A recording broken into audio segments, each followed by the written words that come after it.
Assalamualaikum warahmatullahi wabarakatuh. Perkenalkan, nama saya Putri Oktaviadi, NIM 1923488, Prodi Perpustakaan dan Ilmu Informasi, jurusan Bahasa Sastra Indonesia dan Daerah, Fakultas Bahasa dan Seni Universitas Negeri Padang.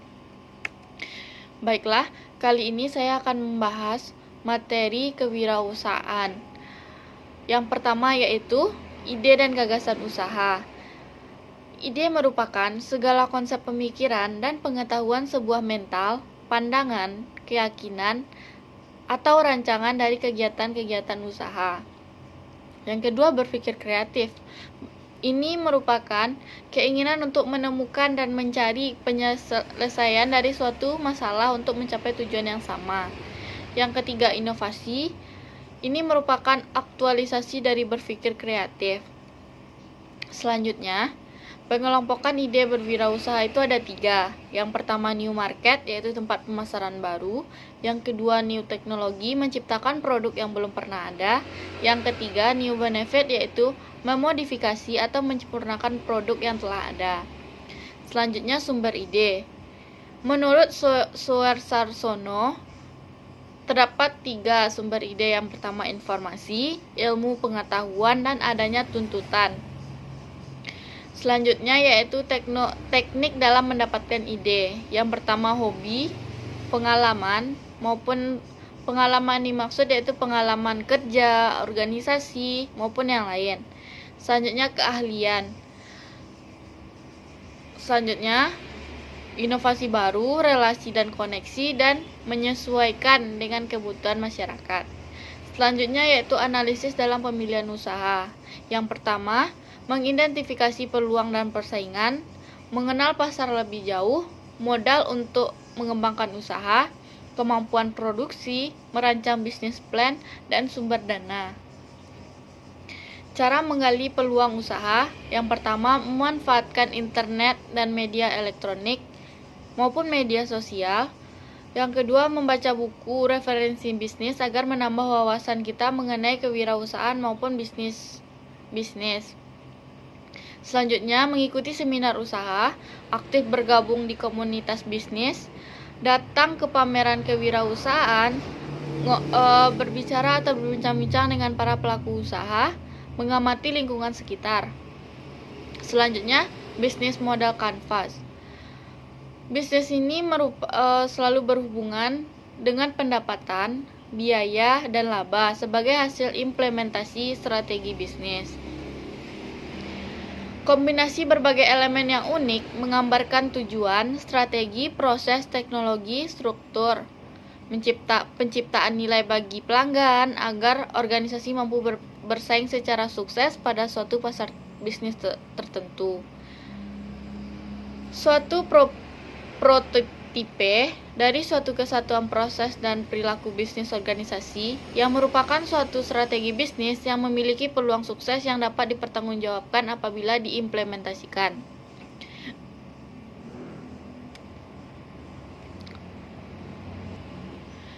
Bisnis modal juga dapat merupakan organisasi merencanakan untuk menghasilkan uang dalam jangka panjang.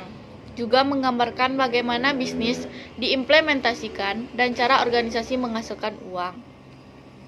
Selanjutnya, komponen model bisnis. Yang pertama, siapa yang dilayani, apa yang ditawarkan, dan bagaimana menghasilkan produk. Juga bagaimana cara menghasilkan uang atau laba. Bagaimana membedakan dirinya secara strategis terhadap pesaing. Selanjutnya, jenis-jenis model bisnis. Yang pertama, creator, yang membeli bahan baku atau komponen dari pemasok dan mengubah atau merakitnya menjadi barang untuk dijual kembali kepada pembeli. Terdapat 4, yaitu entrepreneur, menciptakan dan menjual aset keuangan. Yang kedua, manufaktur, menciptakan dan menjual aset-aset fisik. Investor, menciptakan dan menjual aset-aset terwujud, paten dan hak cipta. Yang keempat, human creator, yaitu menciptakan dan menjual aset manusia.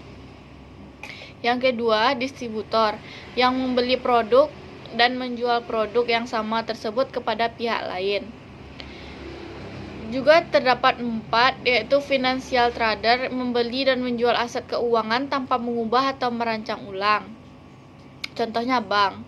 Yang kedua, retailer membeli dan menjual aset-aset fisik. Misalnya di Indonesia ada Lotte, Giat, Carrefour. Yang ketiga, intellectual property, trader membeli dan menjual aset-aset terwujud. Yang keempat, human distributor membeli dan menjual aset-aset manusia. Yang C, landlord yang menjual hak untuk menggunakan bukan kepemilikannya untuk suatu periode waktu tertentu. Juga terdapat 4, yaitu finansial. Landlord yaitu memberikan pihak lain menggunakan uang tunai atau aset keuangan lain dalam periode waktu tertentu dan dalam ketentuan yang disepakati. Yang kedua, physical landlord yaitu menjual hak untuk menggunakan aset fisik. Yang ketiga, intellectual landlord yaitu memberikan hak penggunaan lisensi atau bisa jadi yang memperoleh pembayaran karena penggunaan aset terwujud dalam periode waktu yang terbatas. Yang keempat, kontraktor penjual menjual jasa yang diberikan kebanyakan oleh sumber daya manusia, misalnya konsultasi konstruksi, pendidikan, perawatan, pengiriman paket, juga hiburan. Bisnis modal kanvas adalah kerangka kerja yang dikenal banyak untuk mendefinisikan modal bisnis startup. Bisnis ini disusun dengan tujuan untuk menjelaskan, menilai, memvisualisasikan, serta mengubah modal bisnis sehingga kerja yang dihasilkan oleh startup lebih maksimal. Bisnis modal kanvas ini juga sebuah strategi dalam manajemen yang berupa visual card yang terdiri dari 9 elemen. Yang pertama, segmentasi konsumen, yaitu kelompok orang atau organisasi yang berbeda-beda yang ditargetkan untuk dilayani oleh suatu perusahaan karena dianggap menguntungkan perusahaan. Yang kedua, proposisis nilai konsumen, yaitu pernyataan keunikan produk, jasa yang dijanjikan oleh perusahaan kepada customer segmen sehingga konsumen dapat menyelesaikan masalah utama secara lebih efektif, lebih mudah, lebih nyaman, atau lebih murah. Yang selanjutnya, saluran merupakan bagaimana kita mengkomunikasikan mengantar, dan berinteraksi dengan customer segmen dalam menyampaikan value produk kita kepada konsumen. Selanjutnya yaitu sumber pendapatan, yaitu bagian yang paling penting dan vital di mana organisasi memperoleh pendapatan dari pelanggan. Elemen ini harus dikelola semaksimal mungkin untuk meningkatkan pendapatan bisnis. Jangan sampai ada bahan baku, produk, atau kinerja yang tidak dimanfaatkan secara maksimal. Selanjutnya sumber daya. Ini merupakan keunikan orang, teknologi, bahan baku, peralatan, mesin, fasilitas, pendanaan, serta merek yang dibutuhkan untuk menghasilkan proposisi nilai bagi konsumen. Key result ini adalah sekat dalam bisnis modal kanvas yang berisikan daftar sumber daya yang sebaiknya direncanakan dan dimiliki perusahaan untuk mewujudkan value mereka. Yang selanjutnya, hubungan konsumen. Ini merupakan jenis relasi yang ditentukan perusahaan dengan segmen pelanggan yang spesifik. Motivasi di balik hubungan dengan pelanggan ini antara lain untuk akuisisi dan retensi pelanggan, bahkan untuk meningkatkan penjualan. Selanjutnya, aktivitas yang dijalankan. Ini merupakan semua aktivitas yang berhubungan dengan produktivitas bisnis yang berkaitan dengan sebuah produk, di mana kegiatan utamanya adalah menghasilkan proposisi nilai. Selanjutnya, kerjasama. Ini merupakan perjanjian formal antara dua perusahaan atau lebih dalam mencapai kesepakatan kerjasama dalam mengembangkan memperkuatkan posisi suatu perusahaan. Elemen ini berfungsi untuk pengorganisasikan aliran suatu barang atau layanan lainnya. Selanjutnya yaitu struktur biaya.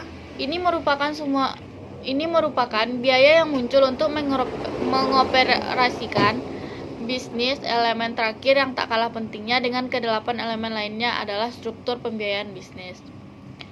Itulah penjelasan dari saya. Jika ada Jika ada kata yang salah, mohon dimaafkan. Sekali lagi terima kasih. Assalamualaikum warahmatullahi wabarakatuh.